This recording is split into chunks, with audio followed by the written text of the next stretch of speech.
1950년 6월 25일 새벽 북한군은 파죽지세로 남하했습니다. 단 3일 만인 6월 28일 수도 서울이 함락되는 충격적인 사태가 발생했죠. 전차를 앞세운 북한군에게 이제 남은 것은 한강 도하뿐이었습니다.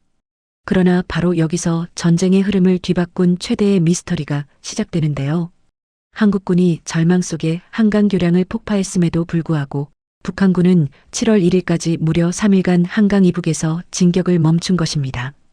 군사 전략상 가장 치명적인 순간에 이 불가사의한 정지는 패닉에 빠졌던 한국군과 유엔군에게는 절실한 골든타임이었죠. 훗날 김일성조차 이 지체를 낙동강 방어선 돌파 실패의 결정적 원인으로 분석했을 정도죠.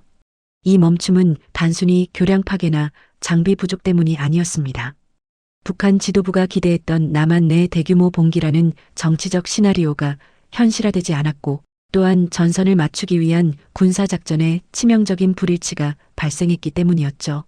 승리를 목전에 두고 스스로 시간을 내어준 2, 3일의 정지는 한국 전쟁의 판세를 완전히 뒤바꾼 역설적인 순간으로 기록되고 있습니다. 1950년 6월 28일 새벽 한강 인도교가 폭파되면서 절망의 시대가 시작되었습니다. 수도를 잃고 퇴로마저 스스로 끊어버린 국군의 혼란은 극에 달했죠. 명령체계는 와해되고 병사들은 뿔뿔이 흩어졌으며 피난민들은 절규했습니다. 그 누구도 이 파국을 막을 수 없다고 보았죠. 북한군이 한강만 건넌다면 남한 전역이 순식간에 점령당하는 것은 시간 문제로 여겨졌습니다. 바로 이 극한의 절망 속에서 북한군의 3일간의 정지라는 기적과도 같은 시간이 주어졌습니다. 이 3일은 완전히 무너졌던 한국군에게 생명을 불어넣는 시간이었습니다. 뿔뿔이 흩어졌던 부대들은 가까스로 한강 이남에서 집결지를 찾기 시작했죠. 지휘관들은 필사적으로 병사들을 모았고 임시 방어선을 구축하기 위한 초인적인 노력이 이어졌습니다. 이는 단순한 군사적 재정비가 아니라 패배의식에 젖어있던 한국군이 존망의 기로에서 생존 의지를 다시 끌어올리는 일종의 정신적 재생 과정이었습니다. 물론 재정비만으로는 부족했습니다. 대부분의 장비와 보급품을 잃은 한국군에게 절실했던 것은 실질적인 지원이었죠.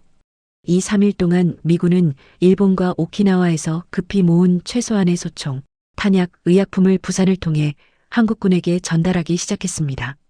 이 긴급한 물자 지원은 미국이 한국을 단순한 외교적 파트너가 아닌 반드시 지켜내야 할 최전선으로 인식하기 시작했음을 상징적으로 보여주는 행위였습니다. 이 짧은 유예는 태평양 건너 워싱턴과 뉴욕에 있는 지도부에게도 절실한 시간이었습니다. 한국 전쟁은 이미 군사적 문제를 넘어 자유진영 대 공산진영의 지정학적 대결로 비화되고 있었죠. 트루먼 대통령과 미국 수뇌부는 북한의 침략을 용인할 경우 아시아 전체가 공산화될 수 있다는 중대한 위협을 감지했습니다. 이 3일의 시간은 유엔 안전보장이사회 회의를 소집하고 회원국들의 동의를 얻어 집단 안보 체제하에 개입이라는 정치적 결정을 내릴 수 있는 결정적인 정책적 기한을 제공했습니다. 특히 극동군 사령관 더글러스 맥아더 장군의 역할은 결정적이었는데요. 그는 현장 상황 보고를 통해 북한군의 위협이 미 본토 안보에 미칠 파장을 강력하게 경고했습니다. 그의 영향력과 주장 덕분에 트루먼 대통령은 해군과 공군 지원을 넘어 미 지상군 투입이라는 초강수를 결정하게 되었죠. 이는 미국이 이전에 사실상 방기했던 한반도의 전면적인 군사적 개입을 선언하는 극적인 순간이었습니다. 그리고 곧바로 이 결정은 전선에 반영되었습니다. 북한군의 남진을 최대한 지연시키라는 명령을 받은 미 제24사단 소속 병력들이 급파되었는데 이것이 바로 스미스 특수임무부대였죠. 7월 1일 이들은 부산에 도착하자마자 곧바로 오산으로 향했습니다. 이들은 휴가나 평화 임무를 기대했던 젊은 병사들로 제대로 된 전차 방어 장비도 충분한 준비도 되어 있지 않았습니다. 그들의 임무는 단 하나, 희생을 감수하고 시간을 버는 것이었습니다. 이처럼 북한군이 스스로 내어준 3일간의 정지는 한국 전쟁의 초기 단계에서 가장 중요한 분기점이 되었습니다. 스미스 특수임무부대의 비록 전술적으로는 패배였던 처절한 지연 전투는 뒤이어 도착할 유엔군 주력 부대를 위한 귀중한 시간을 벌어주었죠. 한국군은 와해 직전에서 벗어나 생명을 유지했고 유엔군은 정치적 결정을 물리적 행동으로 옮길 시간을 벌었습니다. 이 3일의 골든타임이 바로 대한민국의 생존을 결정하고 이후 3년간 이어질 길고 힘겨운 전쟁의 막을 연 것입니다. 한국 전쟁 발발 초기 승리를 목전에 둔 북한군이 한강 이북에서 3일간 멈춰선 미스터리. 전 세계 군사 역사가들은 이 치명적인 정지의 원인을 분석하기 위해 수십 년간 논쟁을 펼쳐왔습니다. 과연 북한군은 왜 멈췄을까요? 그 이유는 단순한 군사적 결정이 아닌 복잡하게 얽힌 전술적 난관과 정치적 오판의 결합에서 찾아볼 수 있는데요. 첫 번째 분석은 북한군이 마주한 한강 도하의 난관입니다. 국군이 6월 28일 새벽에 감행한 한강 인도교 및 철교의 폭파는 비록 비난받을 만한 혼란 속에서 이루어졌지만 군사적으로는 북한군에게 결정적인 충격을 주었습니다. 이 폭파는 단순한 교량 파괴를 넘어섰죠.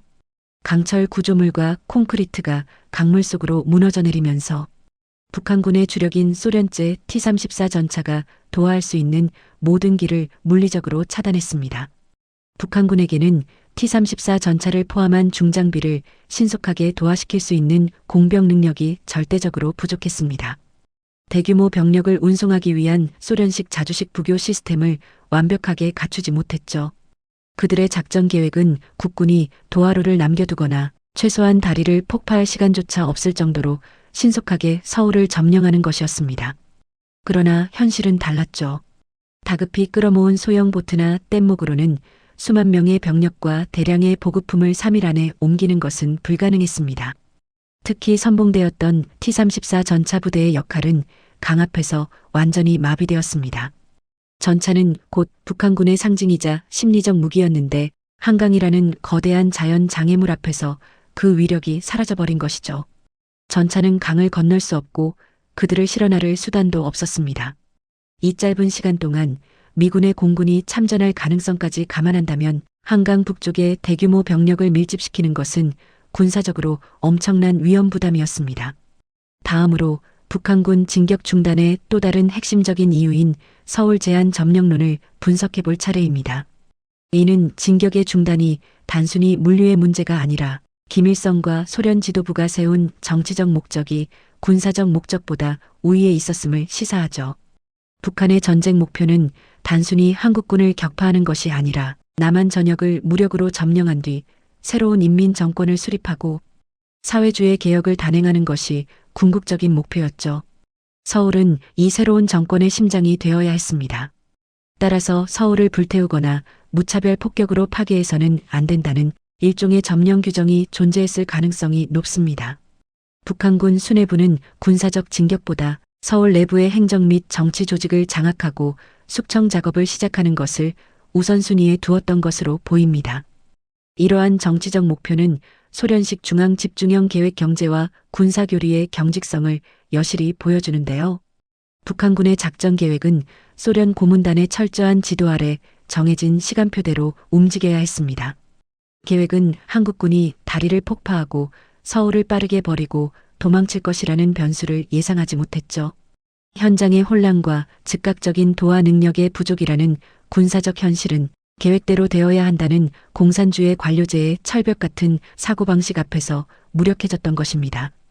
이 3일은 북한군 수뇌부가 계획을 수정할 것인가 아니면 계획대로 정치적 절차를 마칠 것인가를 두고 심각한 교착 상태에 빠졌던 시간이었습니다. 실제로 3일 동안 북한군의 정예 병력들은 한강을 건너는 대신 서울 시내에서 대규모의 반동분자 숙청과 정치범 체포에 집중했습니다. 수많은 지식인, 경찰, 공무원 등이 이 기간 동안 체포되거나 처형되었죠. 이는 북한 지도부가 군사적 진격의 속도를 늦추면서까지 후방의 안정화와 공포 통치를 통한 내부 장악을 얼마나 중요하게 생각했는지 보여줍니다. 이 3일은 전쟁의 정치학이 전쟁의 군사학을 잠시 압도했던 시간이었죠. 결국 7월 1일 북한군은 정치적 숙청 작업이 어느 정도 마무리되고 더 이상 시간을 지체할 경우 유엔군의 참전으로 상황이 역전될 수 있다는 판단하에 비로소 군사적 목표를 다시 최우선으로 설정하고 한강 도하를 재개합니다. 소규모 부대를 이용한 공격적인 도하가 시작된 것이죠. 이는 계획의 실패를 인정하고 군사적 모험으로 전환했음을 의미했습니다. 북한군의 한강도하 난관과 서울 제한 점령로는 따로 움직이지 않았습니다. 전자는 진격 속도를 늦춘 물리적 원인이었고 후자는 그 물리적 난관을 극복하지 않고 멈춰서게 만든 정치적 결단이었습니다. 만약 군사적 목표가 유일했다면 공병대가 아닌 보병이라도 강을 건너 후방을 교란했을 수 있죠. 하지만 이 3일간의 멈춤은 경직된 교리와 정치적 기대가 현장의 유연성을 어떻게 마비시킬 수 있는지 보여주는 역사적 교훈이 되었죠. 북한군이 이 순간을 놓친 대가는 대한민국에게 생존의 기회가 되었을 뿐만 아니라 3년의 전쟁과 분단이라는 돌이킬 수 없는 결과로 이어졌습니다.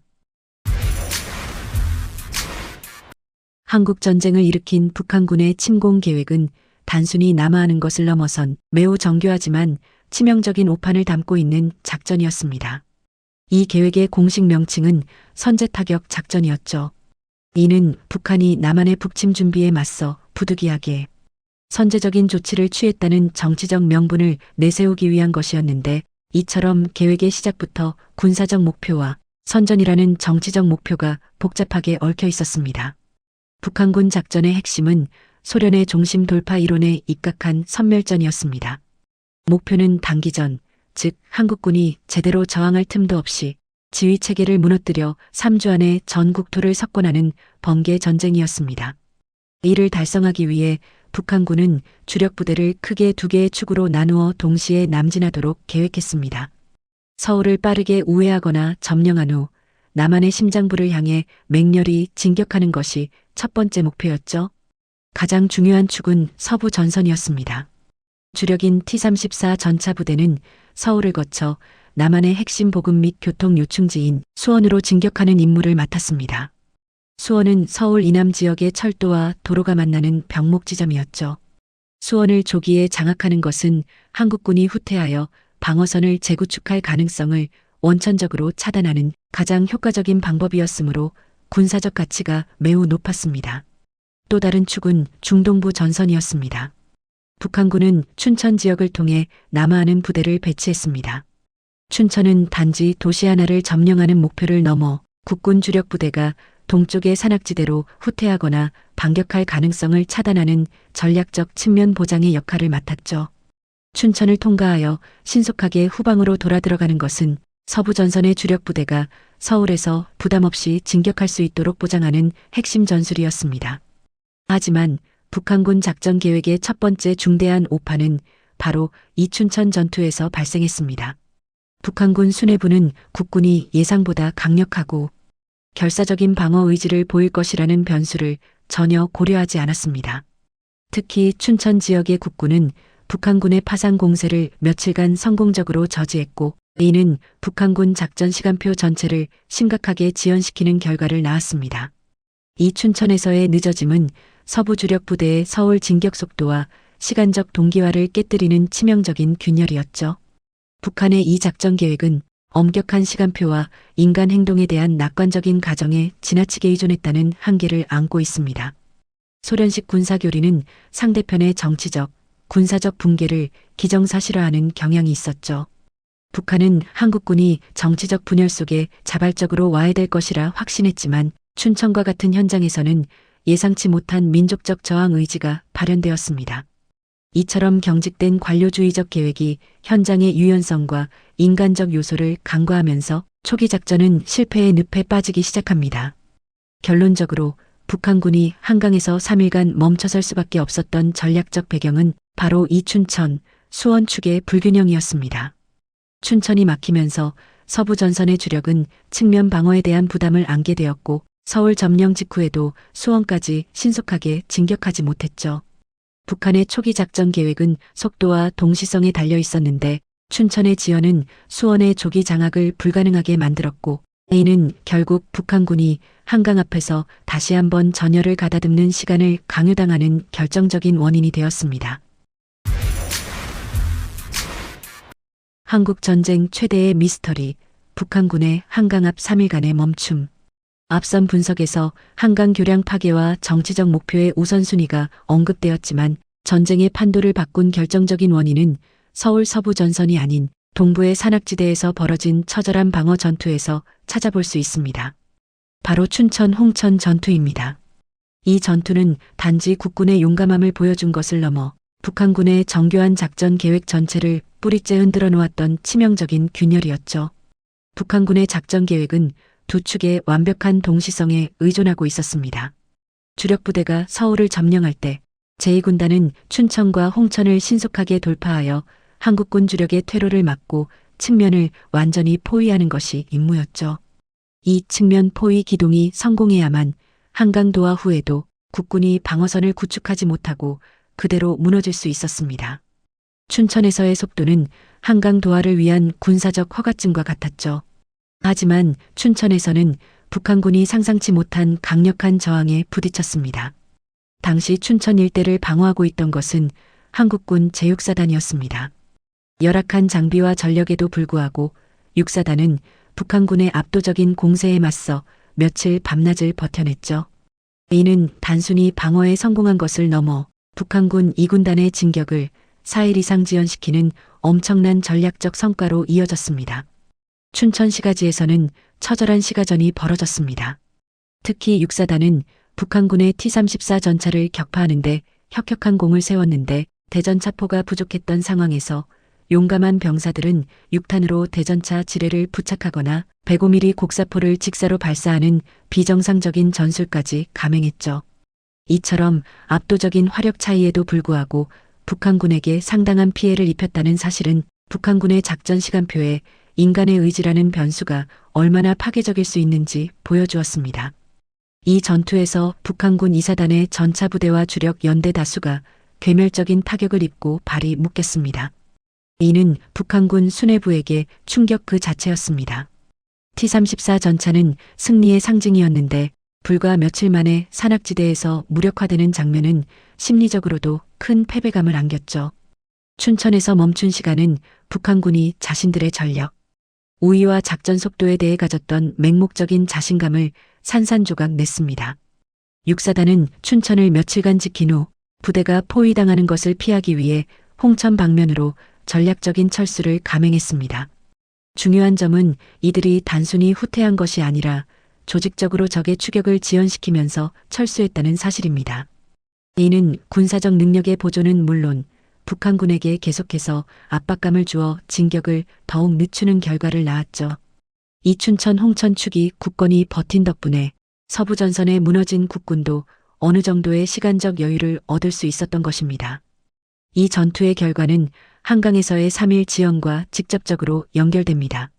제2군단은 계획대로라면 6월 28일경에는 서울 남쪽의 퇴로 차단 위치에 도달하거나 최소한 한강 도하 부대를 측면에서 지원해야 했습니다. 그러나 춘천에서의 4일 지연으로 인해 2군단은 약속된 지점에 도착하지 못했고 북한군 사령부는 한강을 도하할 경우 측면이 노출될 수 있다는 전략적 위험에 직면했죠. 이 3일의 멈춤은 다리 복구가 아니라 측면 부대의 도착을 기다리기 위한 강요된 전술적 필요였던 것입니다. 이 전투는 북한군의 경직된 군사관료주의가 가진 한계를 명확히 드러냈습니다. 그들은 적의 저항을 비정상적인 것으로 치부하고 현장의 변수를 무시한 채 오직 시간표와 계획만을 맹신했죠. 그러나 춘천의 국군은 자신들의 땅을 지키려는 민족적 결손력과 생존 의지라는 강력한 문화적 힘을 보여주었습니다. 이 전투는 인간 정신이라는 예측 불가능한 요소가 아무리 정교하게 짜인 군사작전도 무너뜨릴 수 있음을 증명했습니다. 결론적으로 한강 도하의 난관은 2차적인 문제에 불과했습니다. 춘천 홍천 전투가 북한군의 측면 포위 기동을 좌절시켰고 이로 인해 북한군 사령부는 서울에서 군사적 진격을 감행하지 못하고 시간을 허비할 수밖에 없는 진실이 드러난 것입니다. 그들이 멈춰서 기다린 것은 부교가 아니라 붕괴된 작전의 재구축 기회였습니다. 춘천 홍천 전투에서 희생된 용사들의 피가 바로 대한민국이 유엔군의 지원을 받고 전열을 가다듬을 수 있었던 황금 시간을 벌어주었습니다. 그들의 용감한 저항은 북한의 단기전 승리 계획을 좌절시켰고 이후 길고 힘겨웠던 3년의 전쟁을 버텨낼 수 있는 결정적인 기반을 마련해 준 것이죠. 우리는 그들이 만들어낸 시간의 가치를 영원히 기억해야 할 것입니다.